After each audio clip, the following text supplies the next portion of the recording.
Chapter 5, a conference. Which is exactly what we've been waiting for an entire month. I mean, are you kidding me? This is right next to a funeral and a time where everyone stares at the wall. Unfortunately for Carson, it wasn't Nancy's funeral. Although the rain was no longer falling, the river road was a sea of mud. And before Nancy Drew started for home, the horny girls insisted on helping her put chains. I worded this poorly. On the rear wheels of the roadster. They knew Nancy better than anyone ever has before. You'll never make it to the gravel unless you do. That is a threat. Grace threatened ominously. The river road is terribly slippery in wet weather and dry weather and days where there isn't weather. You sure you want to attempt it? It's kind of like a massive ski jump that no one survived. We'd love to have you stay with us until tomorrow and the next day. Have you seen Misery? It hasn't been invented yet.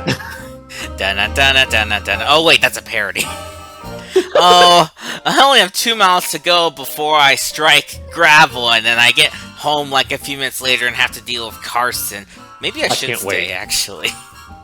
I'll make it alright, but before I go, I do wish you would let me pay for all the trouble I have caused you. What trouble did Nancy cause? Did she break anything? Did she take any objects, including food or even basic service? Did she sit down on a chair funny?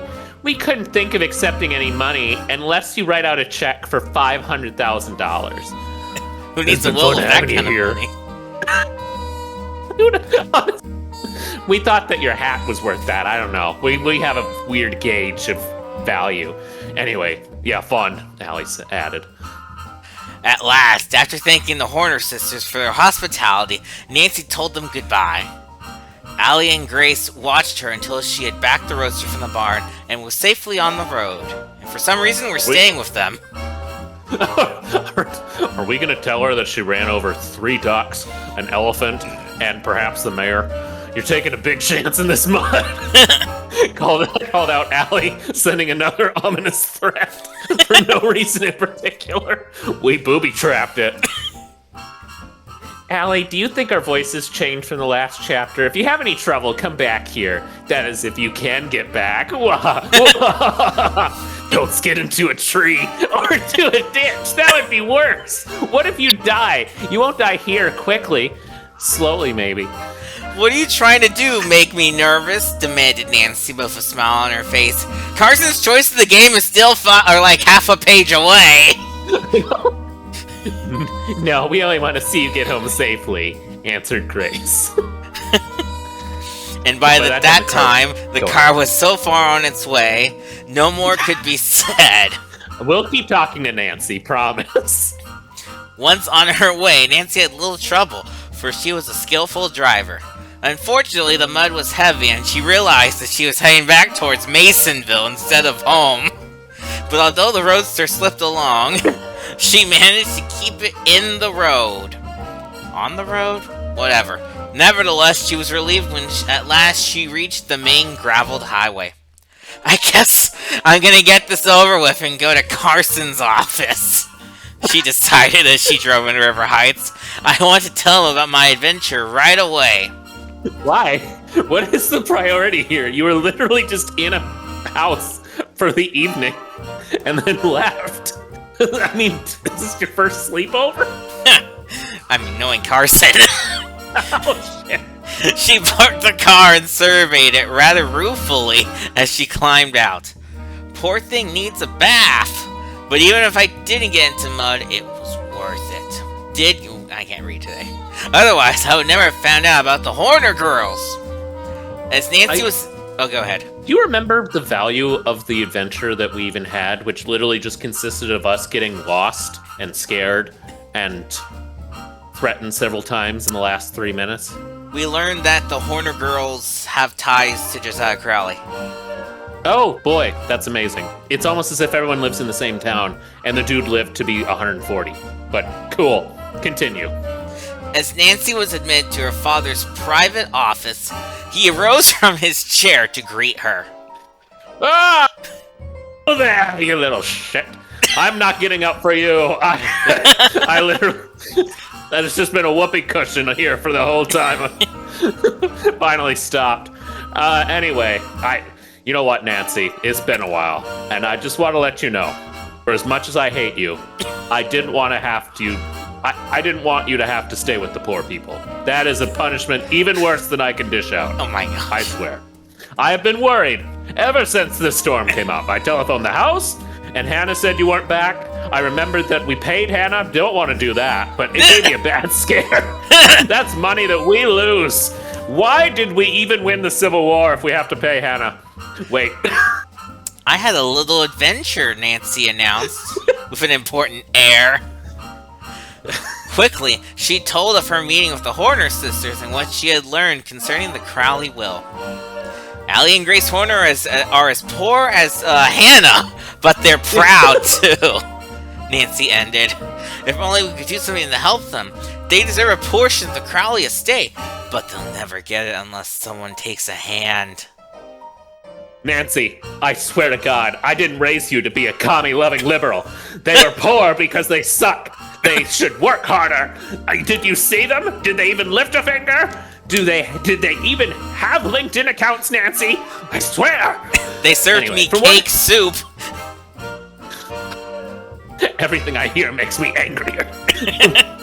What you say, it looks as though Crowley really did make a will in their favor. But literally, I would say that too if I could get the will. Carson drew on it thoughtfully. I never had any particular liking for Richard Topham. Speaking of things I don't like, it's Carson's choice of the game. Alrighty then. To be honest, we're literally in an office and talking about your adventure. Would you like to explain your adventure moving forward in the form of a Mickey Mouse impression? Or perhaps silently, so I can't hear you? No, you don't start being silently now. You have to tell me out loud. I could feel that. I could feel you disobeying me. Nancy? Nancy, do I have to look around the office for you? It's kind of like T-Rex rules. For some reason, if you stop moving, I can't see you. Silent. Ah! Okay, well, this will go quicker. And I'll admit it would please me to see him lose the money. That stupid asswipe. Wow. He can go straight to hell once you're there first. I'll be glad to do anything I can to help the Horner girls, I say, facetiously. Oh, sorry, that means I don't give two shits, Nancy. We might invite them to the house for a little conference. Ooh! That's... really? What? Oh, shit! You're not gonna... Do I have to do it for you? Nancy picked to be quiet, so... You have my permission to speak. Okay. I was hoping you would suggest that. I like speaking! Boy, honestly, I could see Carson putting up flyers in his neighborhood that say, hey, local barbecues / conference. Oh my gosh. Nancy's birthday party / I knew it! I did figure out when my birthday party's happening! Yeah, the whole board shows up and we decide on stocks. You say the girls have no idea what became of the will? They never saw it. Well, they're too poor for glasses or vision or opening their eyes. LASIK. Well, it's possible. Sorry. No, that's you, I think. Well, it's possible that by talking with them, we may learn something which may serve as a clue. I'll invite them to the house tomorrow, if you want me to, Nancy said quickly. You're so clever at asking questions, and the Horner girls will do anything in their power to help. Anything, you say? No! Calendar for a moment. Wait, what's tomorrow? All right, we'll make it day after tomorrow afternoon at 3. I have no appointment for that hour. I'm so glad this was put in the book. Now that she had accomplished her purpose, Nancy gave her father a hug and fairly danced toward the door. La la la la la! I knew you'd try to help them, she called back over her shoulder. Now you've promised, I'll scamper off and let you get to work. That's right. I have to put something in my calendar to get it tomorrow afternoon at 3 so you can just fuck off by yourself. Father! Nancy's interest in the Crowley case had intensified since her chance meeting with the Horner girls, and it was with impatience that she awaited the conference. All day of the appointment, she kept watching the clock that probably has the will hiding in it. Wondering if Allie and Grace would keep the engagement.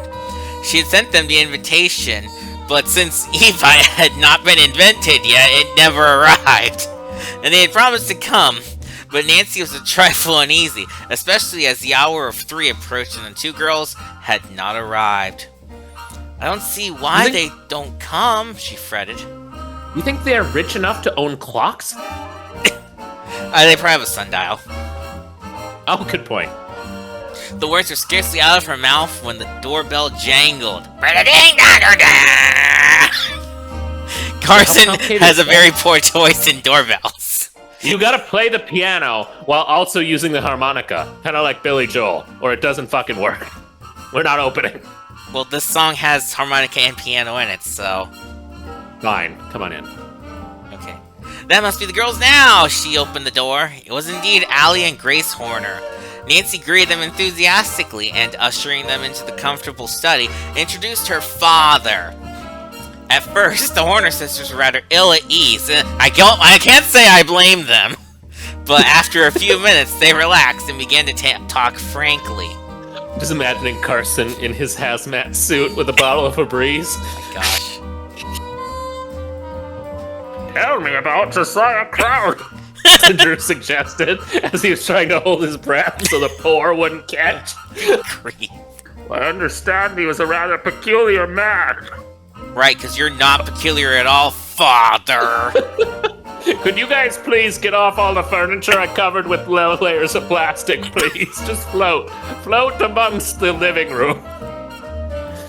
Oh, he was, Sally began impulsively. I've seen him go about hunting for his spectacles when they were on his nose all the time. That's it? Yeah, that's gonna help us with the fucking will. Did he ever hide things? Mr. Drew inquired. Did he? He was always putting things away in what he called a safe place, which I guess was up his ass. Oh my gosh. It was so safe he could never find it again. Because TSA hadn't been invented yet. Did he ever say anything which could lead you to believe he had hidden a will? Oh, Allie shook her head. Nope, just kidding. Anything we told your daughter was a lie. Why, he did too. Grace broke in. One day, he was at our house, and... Sorry, just gotta use a different accent. He got to talk about it. They were trying to get his money. I guess they'll be fooled all right when they find out I've made another will. He said with that odd little chuckle of his. This time I'm not gonna trust it to any lawyer. I'll put it away in a place that I know will be safe. Oh, that's right, Allie agreed. I'd forgotten. That's awfully convenient that he said all that out loud so you could hear. Except for the place where he hid it. Was Crowley living with the Tophams at the time he told you this? Carson Drew asked quickly. Oh, by the way, it's time for another choice of the game. And it involves you bitches. Ooh, they clap their hands together with glee. Do you guys want to go through I was going to say termination, no, decontamination shower? Or would you just like to be put in the doghouse outside until this conversation is over? We've never experienced the decontamination shower before because we're too poor, so we're gonna try that. That's great. It has sulfuric acid and the scent of gain. Grace nodded. That sounds fancy. It is. Do you think it's possible that he hid the will somewhere in the house? You mean at the Tophams? I mean, where the fuck else do you think it is? Mount Everest? Grace inquired. It's not a fucking scavenger hunt. Of course, I have no way of knowing, but it's my opinion that he did. Your turn. Nancy, thank you. Nancy and her father, who was still in the hazmat suit, exchanged quick glances as the same thought occurred to them. I think there's a tear in the hazmat suit. No, perhaps the Tompkins had discovered the will and already had destroyed it. That'd be convenient. Carson Drew asked a few more questions. The Horner girls were eager to help, but they were unable to furnish additional information, which had a direct bearing on the missing will. After Nancy had served tea, they thanked Carson for his interest in them, even as sarcastic as it may have been, and arose to depart. So, these questions were for you to prepare for the ACT, and you both failed. So, you can see why I think you're poor. You dumbasses. Anyway, if I find that I'm able to help you in any way, I will do so. Begrudgingly. Mr. Drew told his sisters as he threw them out of the house. I was gonna say, I won't. And of course, there will be no charge for me. Wait a minute. You thought that I was just a lawyer, but I'm also a trained conversationalist and question asker. 200 an hour. However, unless the will is found, there's really very little that can be done. After Allie and Grace had left, Nancy helped Carson take off the hazmat suit and looked with her inquiring eyes upon him. Yeah, I was naked underneath. It's you. Since you're speechless, charming girls commented. I don't have to say because they're gone and undoubtedly deserve it. Wow. Then you'll help them? Oh. What? Oh, I didn't expect that from you. I'm afraid there's nothing I can do, Nancy. Afraid. I'm just afraid, generally. Mr. Drew returned regretfully. The will is probably lost forever. So, unfortunately, at Chapter 5, I feel like we're over. It wouldn't surprise me if it's been destroyed, and I'm gonna live my life assuming that. You mean the Tophams have been destroyed?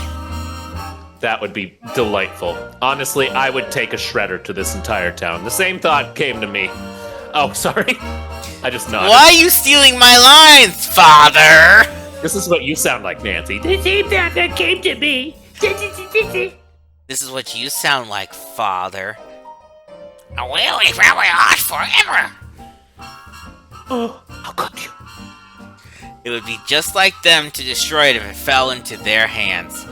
They have no scruples whatsoever.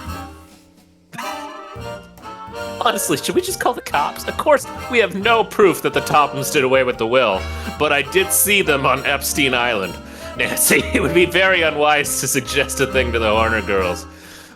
Wait, to go to the... You know what? I don't know what we're Wow! They deserve a portion of the estate, but without the will, nothing can be done. If they took the matter to court, they wouldn't have a chance to win. In other words, I don't know what we're doing here, Nancy. Could you leave? I suppose you're right. Nancy admitted unwillingly. But while she dropped the subject for the time being... I'm sorry, Carson was burping in the other room. Nancy Drew did not forget the Horner sisters. She continued to hope that by some weird twist of fate, they will come into their rightful inheritance. Carson's just next door praying to Ted Allen. Please, let there be a queer turn of fate. If the will has been destroyed, I don't see how anyone can help them, she told herself rather unhappily. But until I'm sure of it, I'm not going to give up. She squared her shoulders with determination. I'll find some way to discover what became of the will. Oh yes, we'll just find the missing note that says, whoops, the will is gone. Signed, Josiah Crowley. I've confirmed this time that, yep, we're at the end of the chapter. So next time, Chapter 6. How Carson builds hazmat nets.